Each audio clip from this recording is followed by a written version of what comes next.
अस्सलाम वालेकुम। उम्मीद है आप सब बखैर व आफियत होंगे। आज के एडिटोरियल का उन्वान है इंडियाज़ एब्सटेंशन। एब्सटेंशन का मतलब होता है रिफ्यूज़ल टू वोट।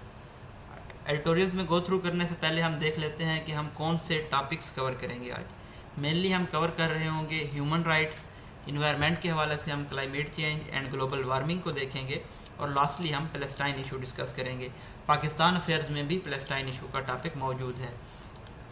जब हम बात करते हैं इंडियाज़ एब्सटेंशन की तो हम बात करते हैं कि इंडिया ने रिफ्यूज़ कर दिया है यूएन ह्यूमन राइट काउंसिल में अपना वोट देना। UN human rights council call कर रही थी प्रॉब के लिए, इन्वेस्टिगेशन के लिए। इसराइल ने जो रीसेंट एट्रॉसिटीज़ की हैं, जुल्माना रवैया अपनाया है पैलेस्टाइन में।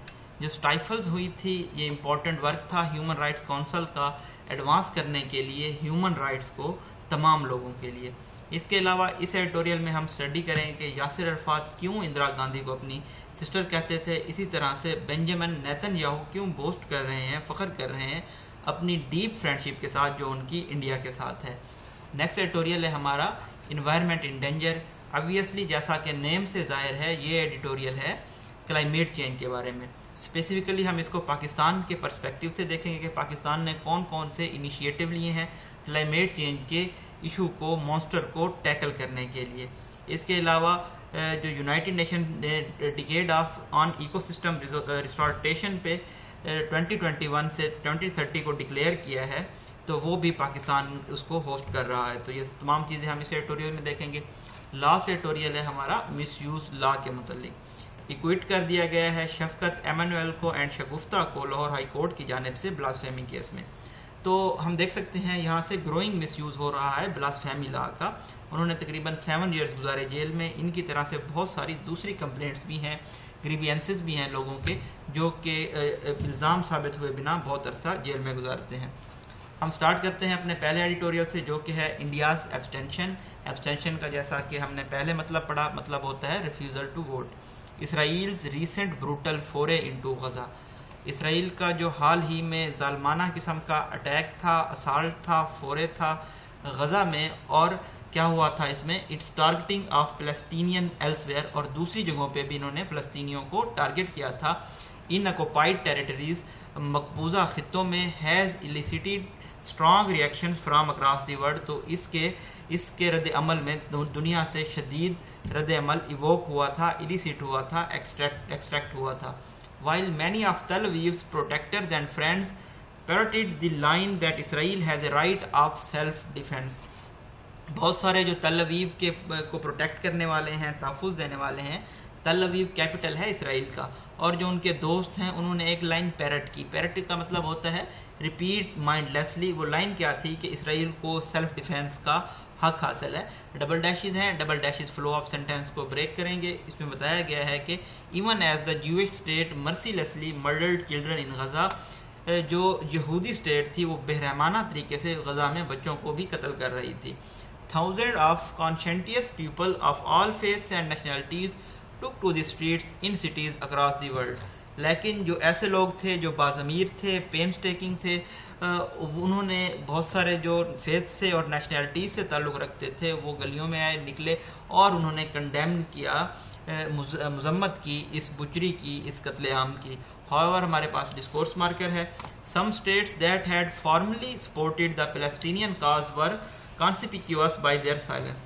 ऐसी कुछ स्टेट्स भी थी जिन्होंने पहले फ़लस्तीन को सपोर्ट किया था, लेकिन वो अब विजिबल थी, जाहिर थी अपने साइलेंस की वजह से, अपेरेंटली टू प्लीज इसराइल। जो उनका मेन मकसद था वो इसराइल को खुश करना था।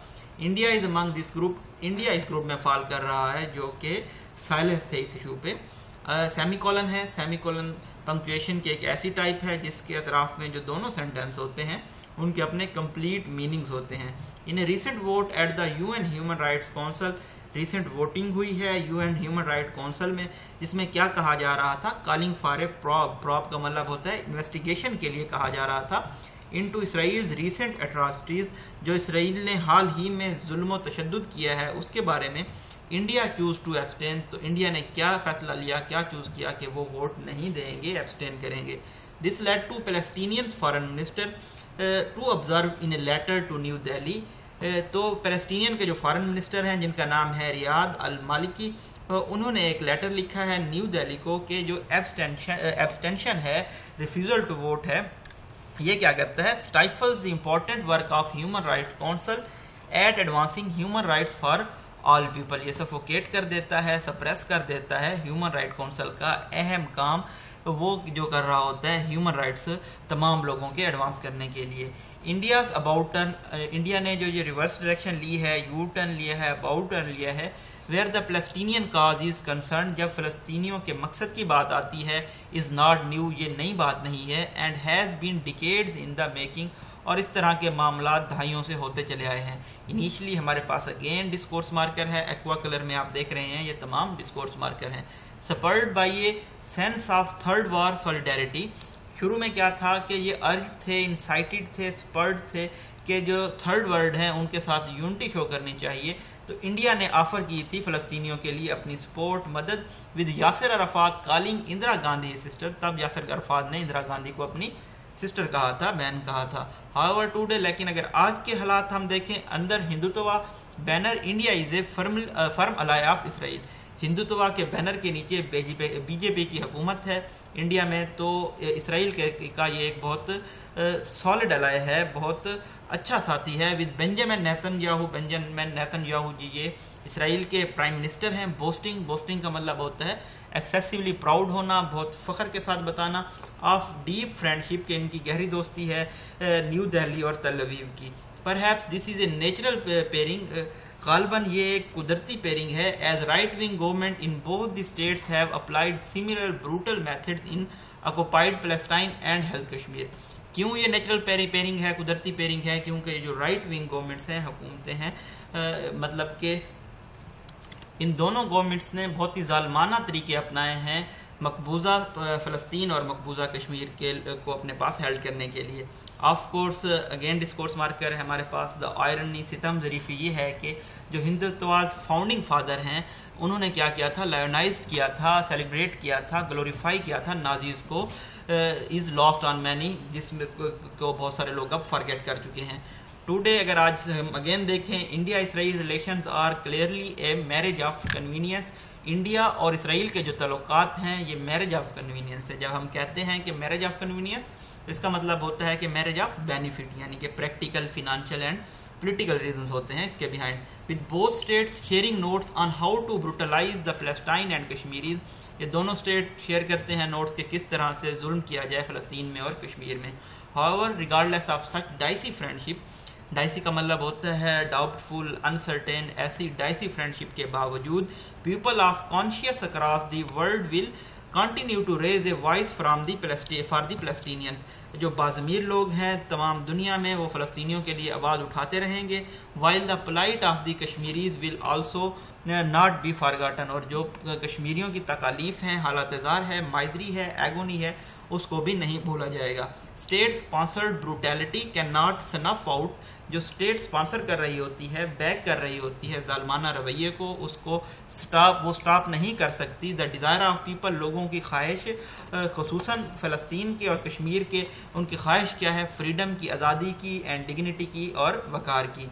नेक्स्ट एडिटोरियल है हमारा इन्वायरमेंट इन डेंजर के मुतालिक। देयर इज़ नो डाउट, इसमें कोई शक नहीं है, that prime minister Imran Khan has revealed the debate on climate change, has elevated the debate on climate change, के उन्होंने रेज किया है, अपलिफ्ट किया है क्लाइमेट चेंज के टॉपिक पे मुबाहिसे को, and accorded it the status of national issue, और इसको ग्रांट किया है, अकॉर्ड किया है कौमी मसले का status, by continuing to talk about it on regional and international forums. और ऐसा उन्होंने कैसे किया है, वो मुसलसल इस पे बात करते रहे हैं खित्ते के और जो बैनुल अक़वामी फोरम्स हैं वहाँ पे क्लाइमेट चेंज के बारे में। Several initiatives taken by the government such as 10 billion tree tsunami, तो यहाँ पे हम देखते हैं कि गवर्नमेंट ने बहुत सारे इकदाम लिए हैं जिनमें 10 बिलियन ट्री सुनामी शामिल है। दूसरा एग्जाम क्या था, इकोसिस्टम रिस्टोरेशन फंड था। इन्होंने इंटरनेशनल रिकग्निशन, बैनुल अक़वामी शनाख्त हासिल की है। टुडे ऑन जून, यहाँ पे आप देख सकते हैं डबल कॉमाज हैं, double commas flow of sentence को मेंटेन रखते हैं। जून 5 को क्या हुआ है, पाकिस्तान को ग्लोबल होस्ट का दर्जा मिला है वर्ल्ड एनवायरनमेंट डे पे and is launching the UN's decade on ecosystem restoration. और यहाँ पे लॉन्च किया जा रहा है यूएन का डिकेड ऑन इकोसिस्टम रिस्टोरेशन पे, जो कि 2021 से लेके 2030 तक होगा। Other initiatives of the government include, जो दूसरे इनिशिएटिव्स हैं, इकदाम हैं गवर्नमेंट में के, उनमें क्या शामिल है, ग्रीन यूरो बॉन्ड वर्थ जिनकी है $500 बिलियन, ये शामिल है। उसके अलावा गवर्नमेंट ने ये भी प्लेज किया है, प्रॉमिस किया है कि वो ट्रांजिशन करेंगे 60% क्लीन एनर्जी की जानिब और कन्वर्ट करेंगे 30% अपनी जो वहीकुलर फ्लीट है उसको इलेक्ट्रिक फ्लीट की जानिब 2030 तक। सून आफ्टर द अनाउंसमेंट, इस ऐलान के बाद, डिक्लेरेशन के बाद, it shelved important coal projects, government ने ले असाइड कर दिए हैं, शेल्व कर दिए हैं बहुत अहम कोल प्रोजेक्ट्स को, जो कि इंटेंड कर रहे थे, कितनी वो बिजली प्रोड्यूस करना चाह रहे थे एनर्जी, तकरीबन 2600 मेगावाट। और इनको कहाँ पे चेंज किया है, इनको हाइड्रो इलेक्ट्रिक प्रोजेक्ट्स में चेंज किया गया है, जो कि आप जनरेट करेंगे 3700 मेगावाट एनर्जी। हाउएवर हमारे पास अगेन डिस्कोर्स मार्कर है, for these measures to have an impact in, हम अगर चाहते हैं कि ये जो इकदाम हैं इनका असर हो, the government must have an integrated policy. तो गवर्नमेंट के पास एक वाज़े यूनाइटेड किस्म की, इंटीग्रेटेड किस्म की पॉलिसी होनी चाहिए, इंफ्रास्ट्रक्चर डेवलपमेंट करनी होगी। इसके अलावा power production and agriculture framework को भी इम्प्रूव करना होगा। That shuns a carbon intensive approach, जो कि अवॉइड करते हैं, इवेट करते हैं, शन करते हैं कार्बन इंटेंसिव अप्रोच को। लेकिन एट द मोमेंट अगर हम देखें जो बिगर पिक्चर को, तो ये हमें एक मुख्तलिफ स्टोरी बता रही है गवर्नमेंट की इंटेंशंस के कंपैरिजन में। अगर हम देखें बिटवीन 1994 एंड 2015 के, तो पाकिस्तान की जो कार्बन एमिशन थी वो तकरीबन 123% इंक्रीज हो गई है। Around 40% of countries total green house gas emissions comes from fossil fuels. Pakistan की जो ग्रीन हाउस गैस एमिशंस हैं 46% वो फॉसिल फ्यूल से आती हैं। इनको फॉलो कर रहा है एग्रीकल्चर सेक्टर 43% पे। आयरनिकली अगेन सितम ज़रीफ़ी हमारे पास क्या है कि तकरीबन 90% से भी ज़्यादा जो हमारा कोल बेस्ड पावर प्रोजेक्ट्स हैं उनको कमीशन किया गया था, मतलब उनको फंड किया गया था पिछले 4 सालों में, और मुख्तलिफ स्टेजेस ऑफ डेवलपमेंट पे हैं वो। Meanwhile last year a long term plan opted for fossil fuels for energy production. पिछले साल एक लॉन्ग टर्म प्लान ऑप्ट किया गया था, अपनाया गया था फॉसिल फ्यूल के लिए, एनर्जी प्रोडक्शन के लिए specifically, ignoring the possibility of renewable energy. और रिन्यूएबल एनर्जी की जो पॉसिबिलिटी थी, इम्कान था, उसको नज़रअंदाज कर दिया गया था, नेग्लेक्ट कर दिया गया था। No surprise then that by 2030 our carbon emissions are projected to increase by 300%। तो इसमें कोई हैरान कुन बात नहीं है कि जो हमारी कार्बन एमिशन है वो 2030 तक तकरीबन 300% इंक्रीज कर जाएगी। सिमिलरली इसी तरह से large projects including the Peshawar BRT, जो बड़े प्रोजेक्ट हैं जिनमें बीआरटी शामिल है, जिसके लिए बहुत सारे दरख्तों को काट दिया गया था, डबल डैशेज में है, अगेन फ्लो ऑफ सेंटेंस को ब्रेक करेगा। इसके अलावा जो ₹5 ट्रिलियन रावी सिटी कंस्ट्रक्शन है, ये ऐड कर रहे हैं कार्बन फुटप्रिंट्स में। These gaping contradictions in development policy offset any potential impact of government eco friendly plans. तो ये जो कंट्राडिक्शंस हैं, तजादात हैं बहुत ज़्यादा डेवलपमेंट पॉलिसी में, तो ये ऑफसेट कर देते हैं, कैंसिल कर देते हैं पोटेंशियल इम्पैक्ट्स को, असरअंदाज को, गवर्नमेंट का जो इको फ्रेंडली प्लान्स हैं उनको, and undermine our international credibility, और जो हमारी इंटरनेशनल रिलायबिलिटी है, क्रेडिबिलिटी है, उसको भी अंडरमाइन कर देते हैं। सिमिलरली इसी तरह से the failure to impose a ban on the use of single use plastic last year, government नाकाम रही है इम्पोज करने में, लागू करने में ban single use plastic bags पे पिछले साल। तो ये एक्सपोज करता है गवर्नमेंट की वीकनेस को, क्योंकि इन्होंने फेवर किया है यहाँ पे इंडस्ट्रियल लॉबीज को। अगर हम ग्लोबली देखें तो फ्रीक्वेंसी है और इंटेंसिटी जो है एक्सट्रीम वेदर्स की वो इंक्रीज हो गई है, एस्केलेट हुई है, आगमेंट हुई है। इसी तरह से resulting in huge loss of life and properties की वजह से बहुत ज्यादा जिंदगी का और प्रॉपर्टी का नुकसान हुआ है। Scientists have termed this decade the last chance to slow down a permanent rise in global temperature। Scientist ने इस दहाई को नाम दिया है कि हमारे पास आखिरी मौका होगा कि हम ग्लोबल टेम्परेचर को मुस्तकिल तौर पे कम कर सकें। If Pakistan is to save itself, अगर पाकिस्तान खुद को बचाना चाहता है from the apocalyptic effects of climate change, जो क्लाइमेट चेंज के बहुत ज़्यादा कैटास्ट्रोफिक, खतरनाक, खौफनाक किस्म के असरात हैं उनसे, तो government must show for greater seriousness in its purpose and execution of its plans. तो गवर्नमेंट को ये दिखाना होगा कि वो बहुत ज़्यादा सीरियस है अपने मकसद में और अपने प्लान्स को एग्जीक्यूट करने में। In the short term up to 20% of projected 2030 green house gas emissions can be reduced. 20% जो है projected green house gas emission उनको कम किया जा सकता है, किस तरह से डीकार्बोनाइज करके ट्रांसपोर्ट को और एग्रीकल्चर को। Provincial environmental protection department also needs to be overhauled.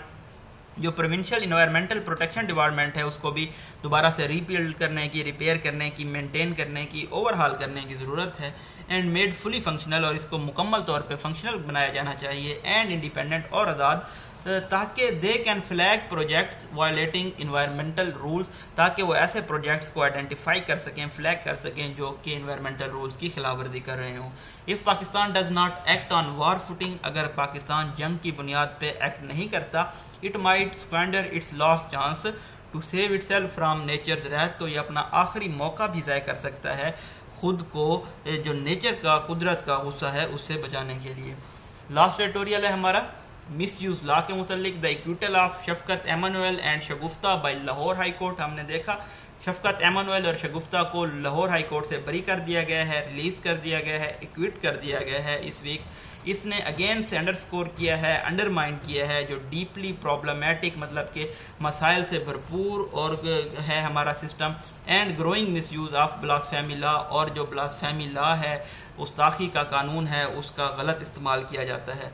After spending 7 years in jail में तकरीबन 7 साल गुजारने के बाद, following the handing down of death sentence to them by an additional district and session जज, उनको एक एडिशनल डिस्ट्रिक्ट और सेशन जज की जानिब से मौत की सजा भी सुनाई जा चुकी थी। The Christian couple has been acquitted, Christian couple को बरी कर दिया गया है इन तमाम इल्ज़ामात से कि उन्होंने एक बड़ा फेमस टेक्स्ट मैसेज भेजा था, गुस्ताखाना टेक्स्ट मैसेज भेजा था टू दी कंप्लेंटेंट, जो कि शिकायत दर्ज करने वाला शख्स था, जो कि कहा जा रहा है कि उनको एक शॉपकीपर के तौर पे आइडेंटिफाई किया गया है, और कुछ न्यूज़ रिपोर्ट में ये कहा गया है कि वो मास्क क्लरिक थे, यानी कि मस्जिद में मौलवी थे। Like many others before them, उनसे पहले जो काफ़ी लोग थे, the couple spend nearly a decade locked away from their families, बहुत सारे दूसरे लोगों की तरह इस कपल ने भी तकरीबन 1 दहाई अपनी फैमिली से दूर गुजारी है, डिप्राइव्ड ऑफ देयर फ्रीडम, और अपनी आज़ादी से भी ये लोग महरूम थे।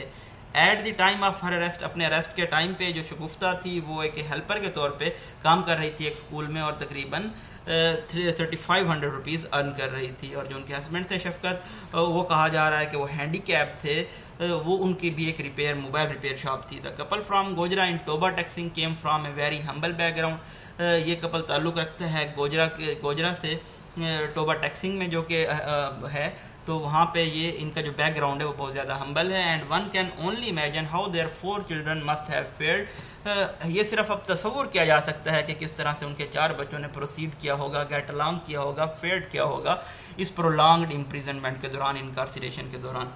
Sadly this story is not unique, ये जो स्टोरी है, कहानी है, ये मुनफरिद नहीं है। अगेन आप देख सकते हैं सेमी कॉलन है।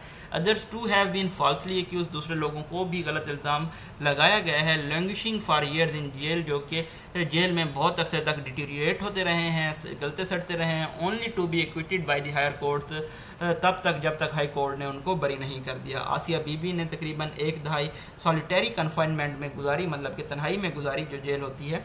Before the supreme court ओवरटर्न्ड her death sentence, जब तक सुप्रीम कोर्ट ने उनकी जो डेथ सेंटेंस था उसको रिवर्स नहीं कर दिया, रिवोक नहीं कर दिया, ओवरटर्न नहीं कर दिया। एट द मोमेंट अगर हम देखें तो बहुत सारे इंडिविजुअल्स हैं जिनको कन्विक्ट किया जाता है ब्लास्फेमी का लोअर कोर्ट्स की जानिब से, और वो वेट कर रहे हैं जस्टिस इंसाफ हायर कोर्ट्स की जानिब से। Supreme court has often warned against false blasphemy accusation, supreme court ने इस बारे में तंबीह की थी कि गलत जो इल्ज़ाम है ब्लास्फेमी का वो ना लगाया जाए। Even called on politicians to ensure that those jailed under these offences have not been wrongly accused, और पॉलिटिशियंस को भी कॉल किया था कि वो यकीनी बनाएं कि उन लोगों को जेल में ना डाला जाए जिन पे गलत इल्ज़ाम लगाया जाता है। Yet little progress had been made, लेकिन अभी तक बहुत कम इसमें प्रोग्रेस हुई है इस इशू में, और जो सिटीजन्स हैं वो too might continue to spend too many years of their life awaiting justice, वो इंसाफ का इंतजार करते हुए अपनी ज़िंदगी के बहुत सारे साल गुजार देते हैं। पार्लियामेंट मस्ट गैदर दी करेज, पार्लियामेंट को ये हौसला इकट्ठा करना होगा कि वो इस इशू के बारे में टॉक कर सकें।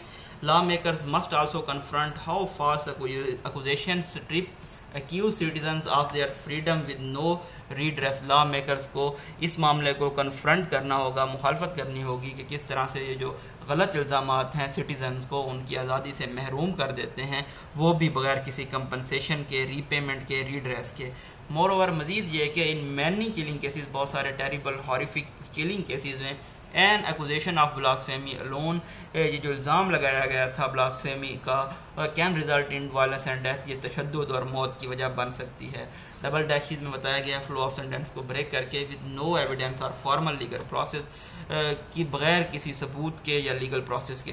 The cases of university student, जो केस है स्पेशली मशाल खान का और क्रिश्चियन कपल शम्मा और शहजाद का, ये दो एग्जाम्पल हैं कि किस तरह से इस तरह के इल्ज़ामात जो इग्नोरेंट पीपल होते हैं, जो कि लाइल्म लोग होते हैं, उनको मजबूर कर देते हैं कि वो कानून को अपने हाथ में ले लें। सलमान तासीर despite being a serving governor, Salman तासीर जो कि एक सर्विंग गवर्नर थे, आगे आप देख सकते हैं डबल कॉमर्स भी है, डिस्कोर्स मार्कर भी है, was killed as a result of same mentality, इसी मेंटालिटी की वजह से उनको कत्ल कर दिया गया था।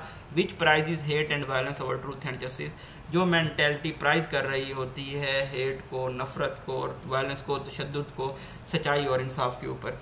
This trend must come to end, इस ट्रेंड को ख़त्म होना चाहिए। And our law makers must unite, और हमारे लॉ मेकर को इकट्ठा होना चाहिए टू फाइंड ए सोल्यूशन, ताकि वो एक हल तलाश कर सकें, so that more innocent citizen do not suffer, ताकि बहुत ज़्यादा जो मासूम शहरी हैं वो सफ़र ना करें, तकालीफ का शिकार ना हो। ये जी ब्रीफ एनालिसिस था जून 5 के एडिटोरियल का। आप हमारे चैनल को सब्सक्राइब कर सकते हैं डेली अपडेट्स हासिल करने के लिए। अपनी दुआओं में याद रखिएगा। Thank you so much.